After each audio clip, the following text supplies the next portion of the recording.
भला अजीज मिस्र से ज्यादा कौन रास्त को हो सकता है?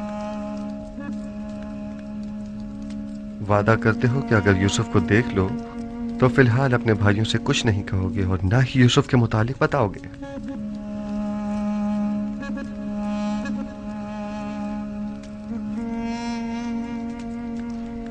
हाँ, मैं वादा करता हूं, कसम खाता हूं, सिर्फ उसे देखूंगा, ना कोई बात करूंगा और ना किसी को कुछ बताऊंगा। यूसुफ कहां है? मैं आपको उन तमाम मुकद्दसात का वास्ता देता हूं कि जिनकी आप परस्तिश करते हैं, मुझे उसके मुतालिक बताइए। मैं आपसे इल्तिजा करता हूं। आराम से। इस तरह तो मैं तुम्हें यूसुफ के मुतालिक कुछ नहीं बता पाऊंगा। तुम बेख्तियार होकर सबको बाखबर कर दोगे। अगर हो सके तो जरा मुस्कुरा दो ताकि तुम्हारे भाई शक में न पड़ जाएं।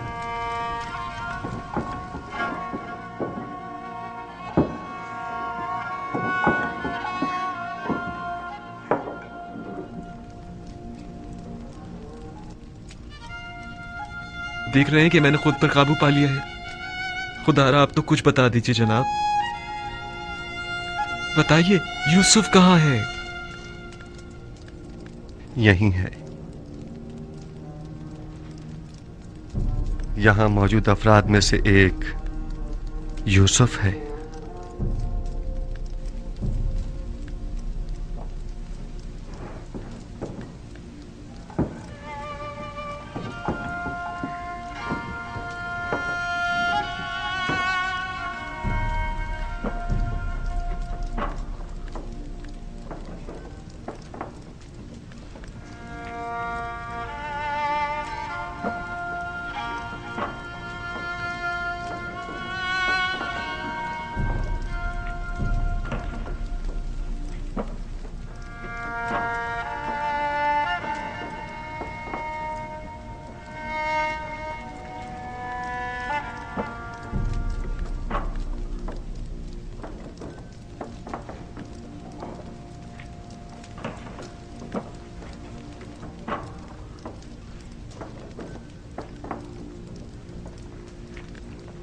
यूसुफ,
आली जनाब, खुद पर काबू रखें, ऐसा ना हो ये लोग सब समझ जाएं।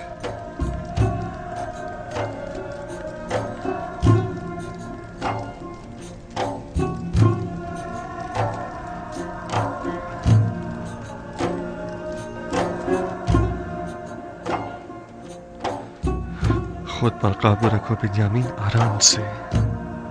हमारे भाई मुतवज्जा हो गए हैं।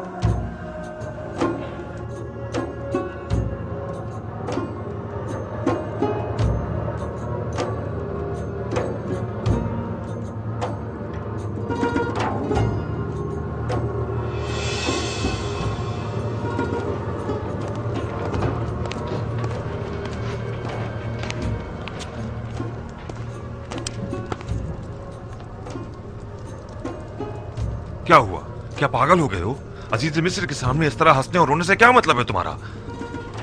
अजीज मिस्र ने जब बाबा के मुतालिक पूछा तो बाबा की ज़ईफ़ी और बीमारी का जिक्र करते हुए मुझे रोना आ गया। और वो हंसी किस लिए थी? हाजी, अजीज मिस्र कहने लगे कि क्या तुम छोटे बच्चे हो जो बाबा की दूरी बर्दाश्त नहीं हो पा रही। उस पर मुझे हंसी आ गई। अजीज मिस्र तुमसे इतनी जल्दी बेतकल्लुफ हो गए, ये ताज्जुब की बात नहीं। बाबा जनाबे बिन्यामिन को अंदर बुला रहे हैं।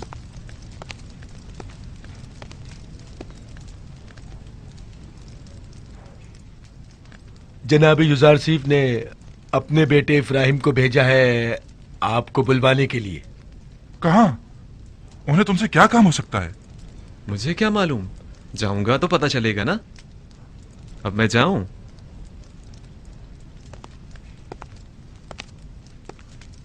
मैं यकीन से कह सकता हूं कि जरूर कुछ ऐसा होने वाला है जिससे हम सब बेखबर हैं।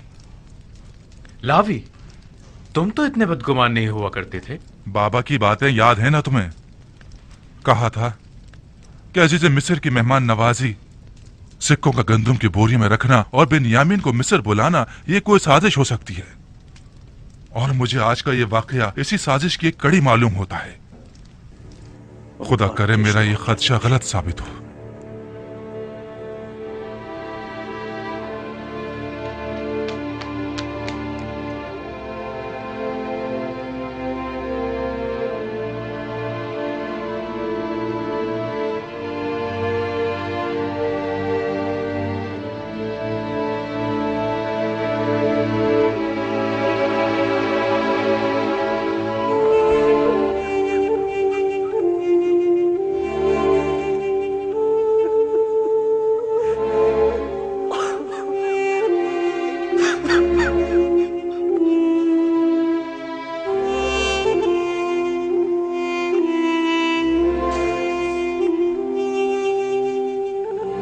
मेरा भाई,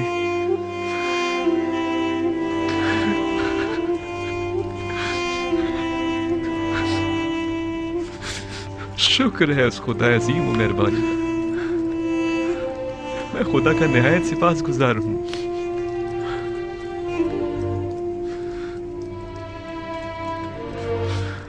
छत्तीस साल का तवील इंतजार निहायत सबर आसमा हुआ करता है। क्या आप हमें अपने हालात से आगाह करके हमें इस अज़ियत से निजात नहीं दिला सकते? मैं तो बहुत चाहता था, लेकिन हमेशा हुक्म खुदा माने हुआ। बारहा पे के हक नाजिल हुए और मुझे बाबा को अपने हाल से बाखबर करने से मना फरमाया। नहीं मालूम इसमें क्या मसलहत पोशीदा है। आखिर ये वक्त विसाल कब आएगा? हमें तो इस जुदाई ने अब जान बलब कर दिया। बाबा नाबीना हो चुके हैं। मैं मामूर हूँ। मिस्र में अभी मेरी रिसालत खत्म नहीं हुई। आमून के इक़्तिदार को जवाल पजीर और लोगों को यकता परस्त हुए अभी कुछ ही अरसा गुजरा है। अभी तो मिस्र के मसाइल और मुश्किलात की इस्लाहात की गई हैं। नहीं, अभी तो मेरे ख्वाब की ताबीर के इब्तदाई मराहिल तय नहीं हुए। लेकिन इन बातों का बाबा को मुतला करने या हमें बाखबर करने से क्या ताल्लुक है? 36 सालों से बाबा आपके फिराक में शब रोज मुसलसल गिरिया गुना है। मुझे भी नहीं मालूम आखिर यह हिज्र फिराक कब खत्म होगा।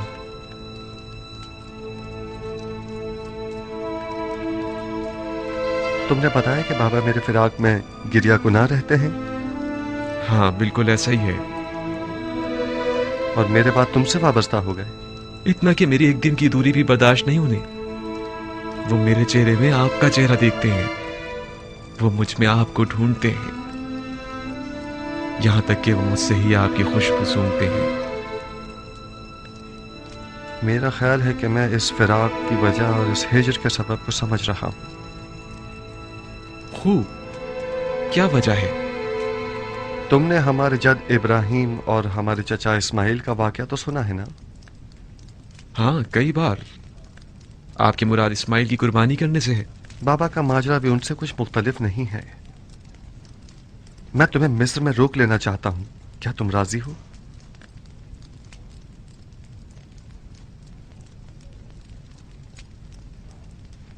हाँ, अगर बहुत जरूरी है तो रुक जाऊंगा।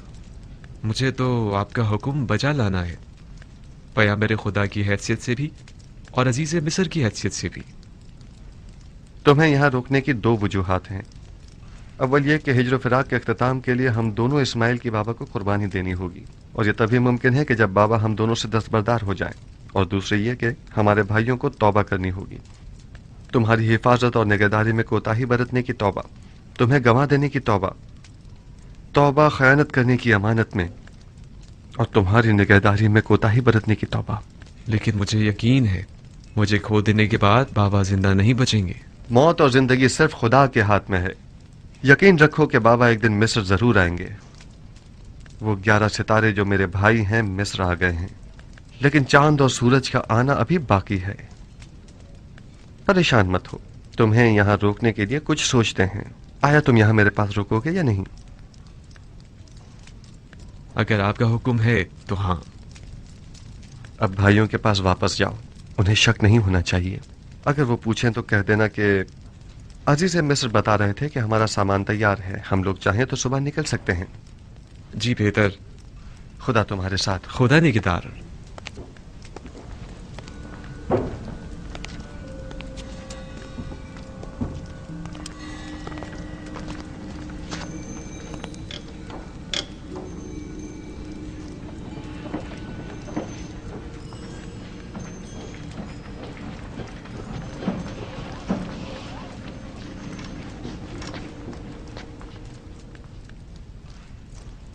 अजीज मिस्र ने तुम्हें क्यों बुलाया था?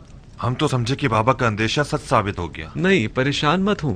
उन्होंने पहले तो मुझे सब्र बुर्दबारी की तलकीन की, फिर कहने लगी कि अपने भाइयों से कहो कि उनकी मतलूबा गंदम तैयार है, चाहे तो आज रात इस्तराहत करें और कल रवाना होते वक्त दरवाजा सूर्य से गंदम वसूल करें।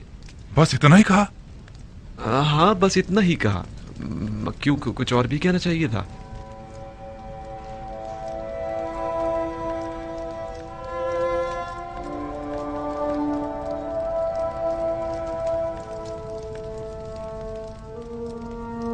खुदाया, मैं अपने भाइयों को तौबा करवाने और बाबा के दिल से अपने भाई की मोहब्बत निकालने के लिए बिन्यामीन को यहाँ अपने पास रोकना चाहता हूँ। लिहाजा बिन्यामीन को यहाँ रोकने के सिलसिले में मेरी रहनुमाई फरमा।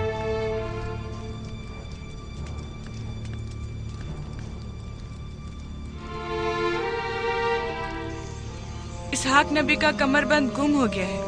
जब से यूसुफ को यहाँ लाई हूँ तब से कमरबंद का कुछ अता पता नहीं। क्या तुम में से किसी ने कमरबंद देखा है? हो सकता है यूसुफ ने यहाँ आने से पहले उसे कहीं छुपा दिया हो।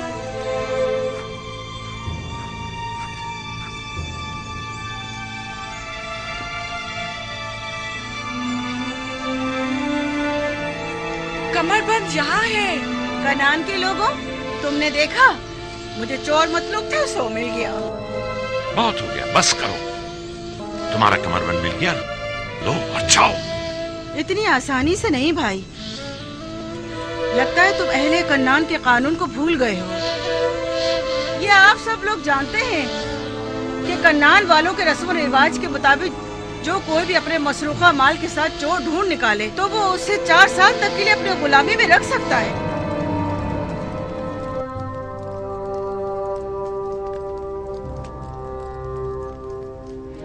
बिन्यामीन को रोकने का कोई हल मिला? निगहबान। जी आली जनाब। मालिक और निबी साहब को यहाँ बुला कर लाओ। इताअत आली जनाब। ये लो फर्जंदान इस्राइल भी सलाम, आता है। सलाम। खुदावन का दुरूद हो। खुश हो? खुदावन का दुरूद हो। तुम सलाम। बहुत कहानी है। चलो चलते हैं, रास्ते में सारा किस्सा बताते हैं। चलें।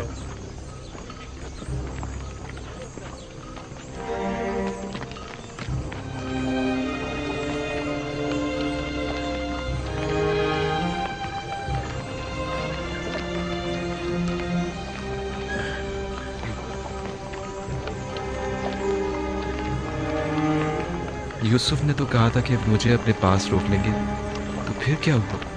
कारवां तो चल पड़ा।